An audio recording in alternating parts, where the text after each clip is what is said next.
Hi, I'm Allie with the Potomac Bead Company, and I'm going to show you our Double Ring Donut Bracelet. It's working with 2-hole beads, working with Tila's. This bracelet here has 11 and 15 O's. I'm just going to be working with 11 O's today. And on the sides here I have some cubes, and I'm going to show you a little bit of variation. I'm going to use some triangles in this. You can use any sort of 2-hole beads. You don't need the Tila's. You could use the Super Duos. Those would work, or the twin beads would also work as a 2-hole bead that will get semi the same effect. What is going to change is the number of rows that you're going to, the number of seed beads that you're going to use to get your donut pattern. So to start, I'm going to be using the Tila's, 2 different colors of 11 O's. I'm going to use the triangle beads that I have. I'm using a silver bead as my clasp. I have 2 needles on my thread on either end, and I'm working with 0.006 wildfire beading thread. I'm ready to create my bracelet, and the first thing that I've done is I've strung both of my needles on the same piece of thread, one on each end. It is a 2-needle project. Because it is a 2-needle product, I am going to start by adding my clasp to the end. So this bracelet here has a toggle clasp that was added. On this one, I'm going to use a bead just to show a little bit of a different start and finish. So the first thing that I've done is I've put 3 beads onto my thread and dropped them down to the middle of my thread. I'm going to take both of my needles going through the same direction and go through my silver bead and out the other side. I'm going to pull that silver bead down to my beads, and what's going to happen is it's going to form a little picot trim there, a little triangle at the end of my bead, and that's going to be one side of my clasp for my bracelet. I'm then going to get ready to start into my pattern, and I do want the threads to be separated when I start into my pattern. So to do that, if you look at this bracelet here, I have a little triangle. We're going to do that same effect after whatever clasp you are putting on. So if you would put on a toggle clasp, you would do the same thing on either side. So I'm going to pick up 4 beads onto each needle, 4 on my right needle and 4 on my left needle. After I pick up my beads, I'm going to let them drop down next to my clasp. The next thing that I'm going to do is I'm going to start my bracelet. So I'm going to start the O's of my bracelet. To do that, I'm going to start with one of my Tila beads, and I'm going to crisscross through the first hole of the Tila. My needle will be going one from right to left, and the other one's going from left to right through the Tila bead. So those needles are going to crisscross through that Tila. And then I'm going to pull tightly and let that Tila bead go right down next to that triangle of the seed beads.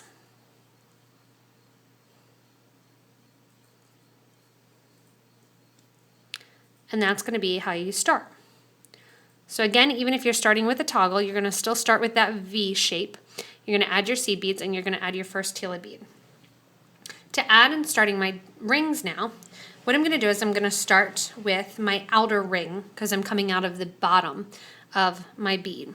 So I'm going to start with my outer ring, and what I'm going to do is I'm going to add 12 seed beads to each side. In between those 12 seed beads, I'm going to put one of my triangles. So I'm going to put 6 seed beads on each needle, and then after those 6, I'm going to put on a triangle, and I'm going to put 6 more on the other side. Now you can do these different sizes, so your loops can be different sizes on your bracelet. And I'm going to let that drop down. I'm going to pick up my left needle and do the same thing on the other side.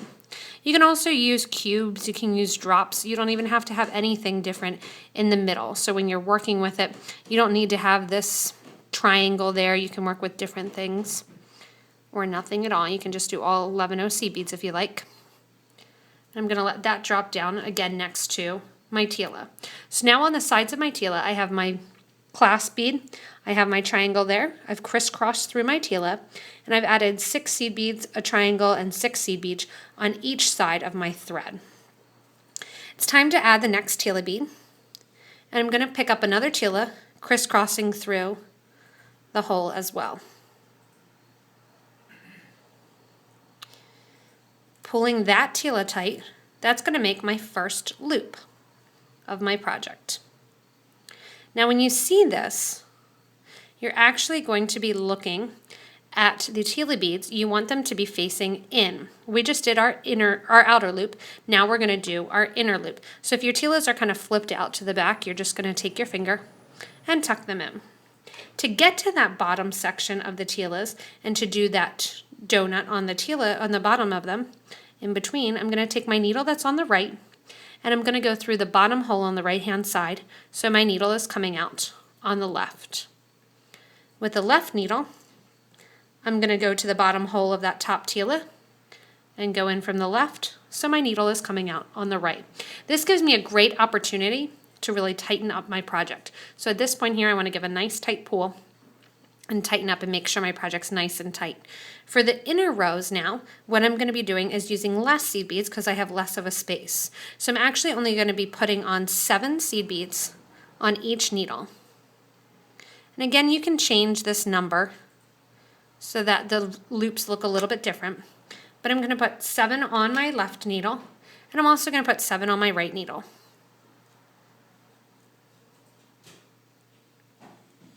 After I put 7 on each needle, I am going to crisscross through the top hole of the first Tila that's on.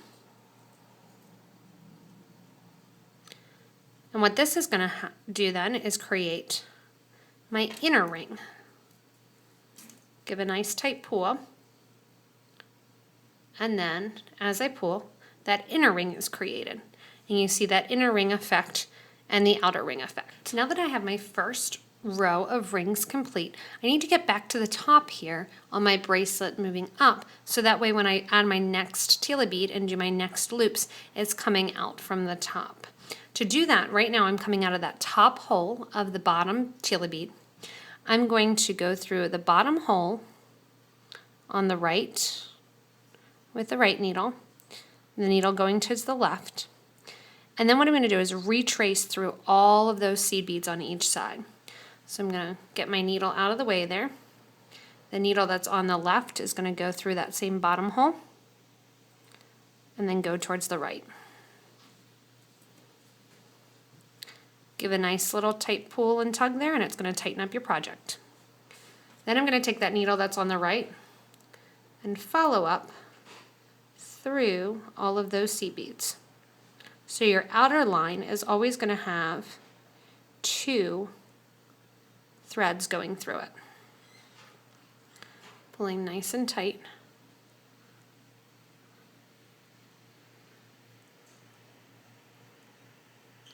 And coming out right on the other side of the Tila. So I started out here at the bottom, crisscrossed through the first hole of the Tila bead, up the side, and I'm going to crisscross through the top hole of the Tila bead. Do that on the left, give a nice tight pull, and then I'm going to, or on the right, and now I'm going to do it on the left as well. So now that I have my first donut done, I'm getting ready to add my next Tila. If you'll notice in the bracelet here, we're not just building the rows and getting loops, adding the Tila. What we're actually doing is building some dimension into the bracelet. So each hole of the Tila bead is going to share both a outer and an inner loop.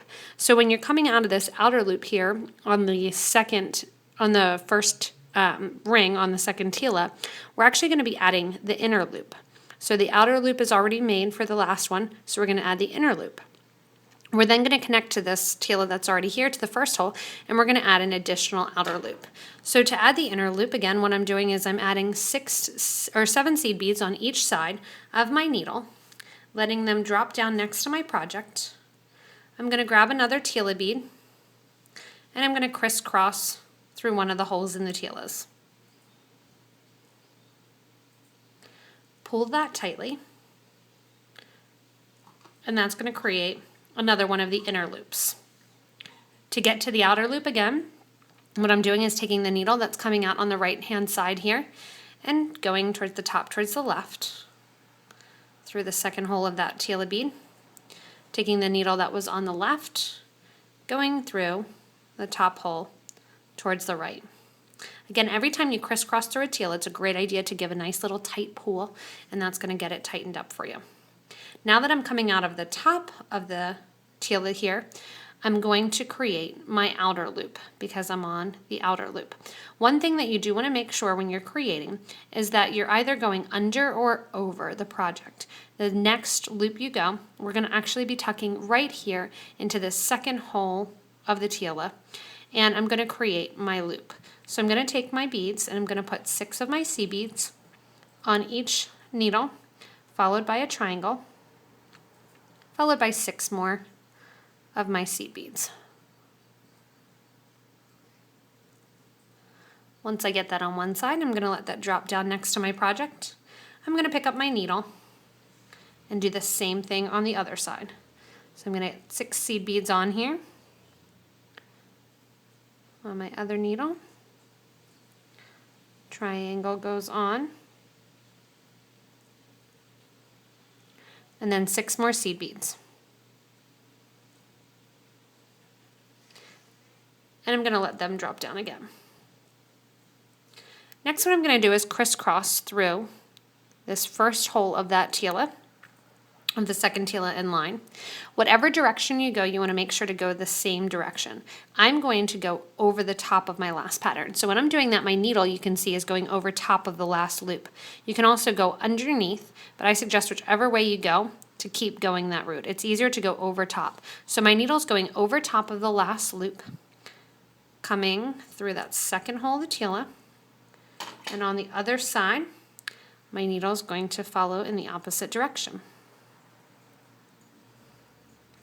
And back up. This is going to create my second loop that adds some dimension. To get back to the top and to get back to this base loop, I'm going to take my needle back through the outer loops on each side, back through those seed beads on the side. I also crisscross through the last hole of the last Tila in place. One thing you'll notice with this bracelet, as well as the one that we're building, is the Tilas don't sit exactly flat. They're a little bit curved to the side. That's because of that pattern of going over the top of our last design. So what we're going to do is we're going to add one more loop and we're going to continue them with the same fashion.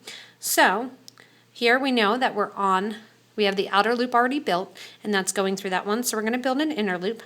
So we're going to put 7 of our fuchsia colored seed beads onto each needle, letting them drop down next to our project.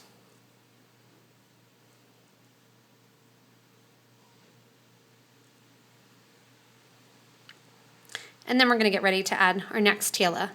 Again, we're going to pick up the Tila, one needle going from right to left, the other going from left to right, through the same hole of the Tila. Once we have that, we're done with our base loop, and we are going to take the needle from the bottom through the top, and from the top through the bottom, crossing through the Tilas. Again, give a nice tight pull, and then we're going to add our outer loops. Again, with our outer loops, it's going to be 6 seed beads, and then it's going to be one of our triangles, and then 6 more seed beads. After I add this next loop, we're going to continue building, and then I'm going to show you how to do the end of the bracelet. And we'll finish it all up. There's one side, string on the other side here. Again, the 616 is your pattern. This does look really cute with drops, and there's a lot of beads that you can use in place of the beads here. As I said with the example, I have some cubes and I was actually using 15 so you can play with your numbers when you're looking at it. You don't need to use 616. You can do 7 if you want bigger loops, and play around with the numbers. So I have my seed beads on there on each side. Again, I'm going to go over the top with my needle. I'm not going underneath because that's going to make this loop stick out over the top. I'm going over the top of my beads with my needle, grabbing onto the second hole back of the Tila before, giving a nice tight pull, doing the same thing, crossing through with the other needle. And giving a nice tight pull. And that's going to create that next ring. Again, to continue on, we're going to do the same exact thing where I'm going to take my needle up through the seed beads, cross through the second Tila, and then I'm going to get ready to add my inner loop again and attach another Tila, another donut row onto my bracelet here. And I'm just going to finish this here so that way you can see it in the whole screen how to actually finish off the bracelet as well. But you would continue doing this as many Tilas long as you need it to be. This one here, when you're looking lengthwise, this is about 7 inches, and it does use 1, 2, 3, 4, 5, 6, 7, 8, 9, 10, 11, 12, 13, 14, 15, 16 Tilas. So depending on how wide your bracelet is. This one here, you can see the Tilas sit a little bit further apart. So if I was making this 7 inches, it's probably only going to be about 14 Tilas long. I'm coming out of my top hole of my last Tila here, and I'm going to basically mimic the start of the bracelet. However, on this side, instead of doing a triangle, I'm just going to make a big loop. I'm going to start with my needle that's on the right or on the bottom, and I'm going to make myself a decent size loop. I want the loop to be large enough when I'm working with a bead clasp to go over the bead, but I don't want to be too large that it's going to slip off. So I have my beads on here. I'm going to let them drop down next to my Tila. Continue to put a couple more beads on because I need it to be at least 10 millimeter in circumference, which would match the bead. And let that also drop down. What I'm going to do then is I'm going to circle my piece around and I'm going to make my loop. To make my loop, I just started with one side. I'm going to take my needle, go through the Tila in a circular direction, and that's going to, when I pull tight, make my loop. That is my one needle. So I'm not using the left needle at all. I'm going to reinforce that loop, going back through all the same beads with the same needle that I was holding originally. So that left needle again hasn't done anything. I'm just working with the right one. I'm going to reinforce that loop. If you want to, you can also use peyote and do a little circular peyote there to make the loop a little bit more decorative. You can go back through the loop multiple times, which is going to strengthen the bracelet. I've gone back through here 2 times. What I'm going to do then is I'm going to take my needle, go through the Tila in the opposite direction. So I'm coming out the top hole here. I'm going to go through the bottom hole of the Tila so that the needles are coming out in the Tila next to one another, one on the top hole, one on the bottom hole. So my threads are coming out right there. I'm going to take my threads then. I'm just going to do simple knots and tie those 2 together. You can remove your needles at this point if you want, so that way you don't poke yourself. I'm going to tie square knots, and then I'm going to cut or burn off my ends of my threads with a burner. If you're a gluer, you can also glue the ends of yours. That's up to you. I'm going to take my burner here and I'm just going to burn through my threads, and that's going to be my little clasp then for my bead that's going to hold that in place. Another way that you can do this bracelet, so I did it building the whole thing as we went. Another way that you can do it is to build the center line and then come back and build the outer loops as well. So you can do that if you're more comfortable and you don't like that going back. You can actually start with the Tila here and just crisscross through the Tilas, add the center loops, come back through the bracelet and add the outer loops. So either way, when you're working with this bracelet works, but hopefully you have some fun. It's a great bracelet to make because you're working with those 2 hold beads, and there's a lot of variations when you're doing them to see what you want to make and what you want to build. You can do a lot of different beads and a lot of different techniques using this little example here. So hopefully you get a chance to make one, use up some Tilas and also some seed beads, some cubes, some drops, whatever you've got, you can substitute and use to make this bracelet. Check us out on Facebook and hopefully get a chance to visit one of our stores and to make one of these. Take a class if you need to. And if you have questions or need help with some of the basic techniques that were used in this bracelet, you can check out our other videos on YouTube. So thanks a lot for watching and have a great rest of your day.